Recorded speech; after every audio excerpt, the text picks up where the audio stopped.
welcome back to Tools and Track. Right, we've procrastinated enough. I'm going to do no further. Today's the day I'm putting this chassis in paint, and I promise it's going to happen. I keep putting this off because I keep finding little jobs, I mean like, oh, I need to go and do that, but honest to God. Now, I'm not much for blaspheming, but that last one made me laugh. Like, these jobs can be done if I've got 90% of the chassis in paint. I can just paint around it. The problem is I keep just going, this is a chore, this is a task, and it's going to be a task, let's be honest, because it's not a particularly exciting thing to do, but it needs done. We will need to do this in stages, obviously. What I'm going to do in the first half is do everything that faces up. So all the chassis components that normally live at the top, I'm going to get painted. I'm also going to do as many of the sides, as many of like the little angly bits that I can't get. And then once that's done, we will need to find a really smart way to flip it upside down without chipping paint and finish all the bits that I've missed. Once that's done, we can then flip it back around and just start the finesse. What's the finesse? Putting it all back together for the final time, obviously. So, without any further ado, here's the big reveal, and the colour for the chassis is going to be...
Right, that's enough of that.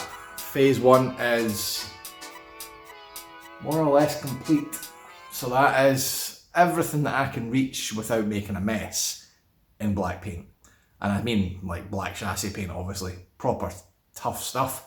So looking around, you'll see everything I've masked off, I've painted down to the masking line. There's bits that I've not because I got carried away, but we'll go back to that. I think, bearing in mind that I've got the guts of the top half done, we'll go and finesse a few parts and then do the big switcheroo, the big flip over. I've also, you'll note, missed things that I keep promising in various episodes we're going to address. Namely, this. Now, don't get too hard on me. There is a good reason for this. There's bits behind here that I can't get a paintbrush into, which is just ridiculous when you think about it. But, you know, it's a legitimate concern. So I wanted to paint in around all of that nonsense because it's so tight. And then we'll rivet that panel on the back of it. Remember, the riveting and the bonding and gluing of all that jazz technically doesn't need any paint. In fact, it needs a bare. So what I'll just do is flap all this back to shiny, bond that on, and then if we need to do a wee touch up, we can. Same goes for the floor. There was a couple of wee bits that I'm not quite happy with, so I just wanted to work around. But more or less the rest of it is, by all accounts now, in paint. That doesn't mean to say we're done. So there's things like this. If you look really closely, it's a wee bit streaky. Now, that isn't to say that my paintbrush technique's crap. In fact, it probably is. But the problem here is it just needs more than one coat. Bear in mind that this is, in some bits, just bare. It's just primer. This chassis paint is pretty severe stuff. If it doesn't get a nice good bond in the first instance, we will need to go over it and do another pass. So that's not the end of the world. I'm going to let this dry overnight, let the fumes air out, and I will go and mask off the rest of the floor and get the touch-ups done tomorrow.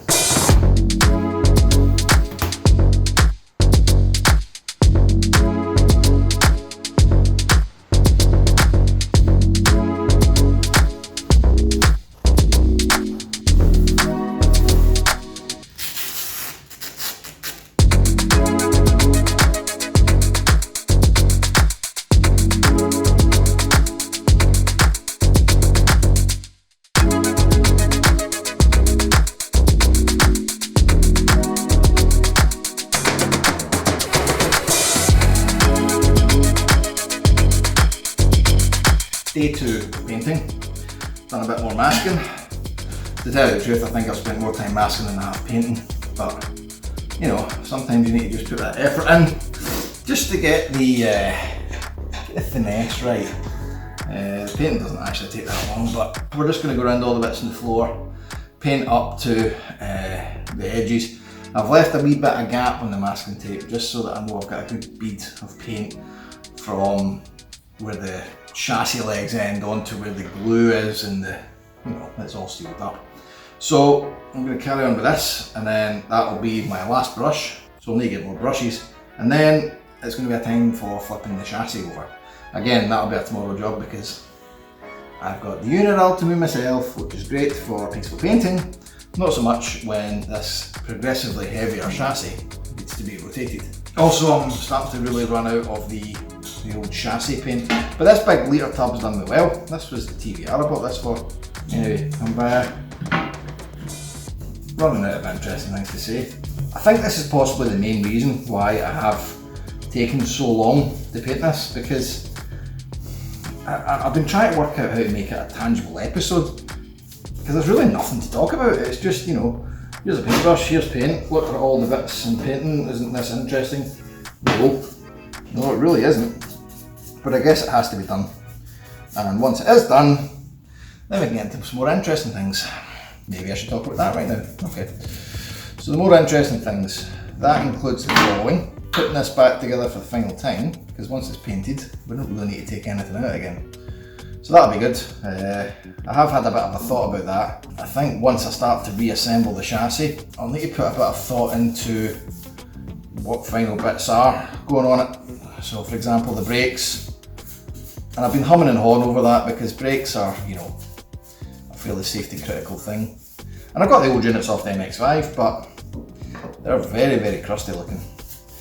And, well, it's a race car, isn't it, in essence? So we might have to have a wee think about brakes in coming weeks. But that's just one of the many, many new parts I'll be buying for this.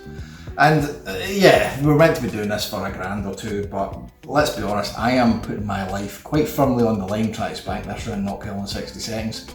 I would like for things not to break during that process.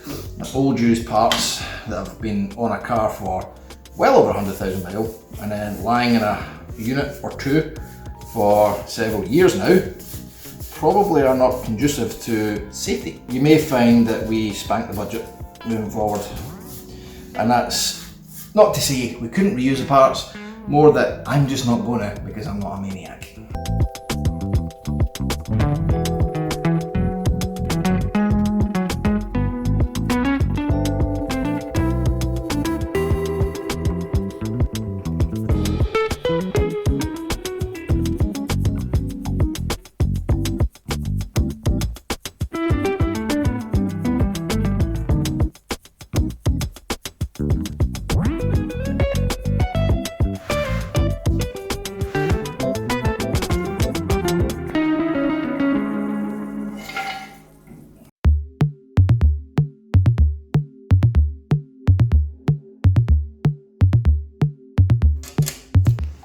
You may ask yourself, why, Tommy boy?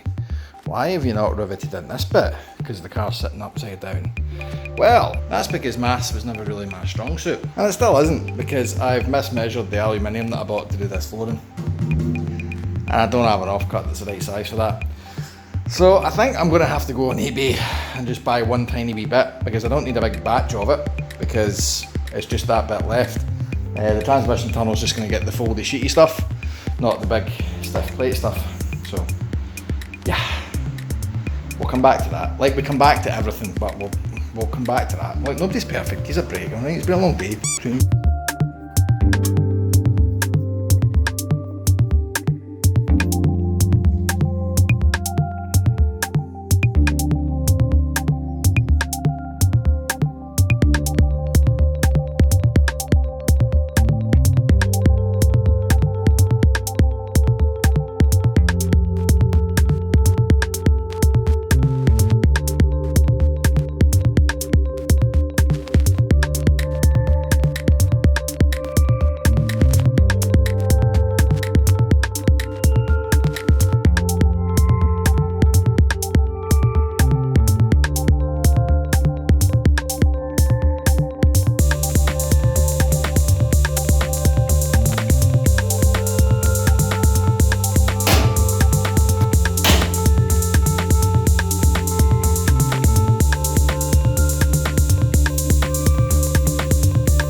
But no, it was not to be in this episode, because who spotted the complete and blatant run out of materials in the last montage?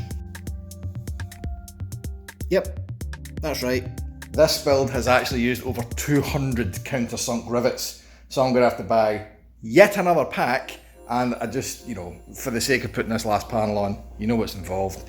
So in the next episode, we'll get that done, and we are going to move on to all the other lovely bits that need paint, because for the moment, the chassis, well, that's done. But all the other bits were built that are going to build onto the chassis, such as pedals and steering and everything else, well, that's still bare metal. So that'll be next run. We'll need to kind of put a sense check on it and make sure that nothing's left. And then frankly, I need to start bolting it in properly. So this is getting there, man. It's certainly getting there. So to everyone who's watched this from the start, thank you. For everyone who's just joined, go and watch this from the start, because it's been a journey, but we're getting there. And also, to make sure you don't forget to watch it all, like, subscribe, do the bell, all that jazz, because that's what people do on YouTube. Everyone else who's running up beside the screen now, they are Patreons, they support all of this build. Without their help, we would be nowhere near where we're at just now. So massive thanks to them. If you want to be as awesome as that, patreon.com/toolsandtrack. Help a brother out. And until we get into the next episode, when we do more fancy things that are not including painting and welding, hopefully, I'll say this to you. Drive safe, guys.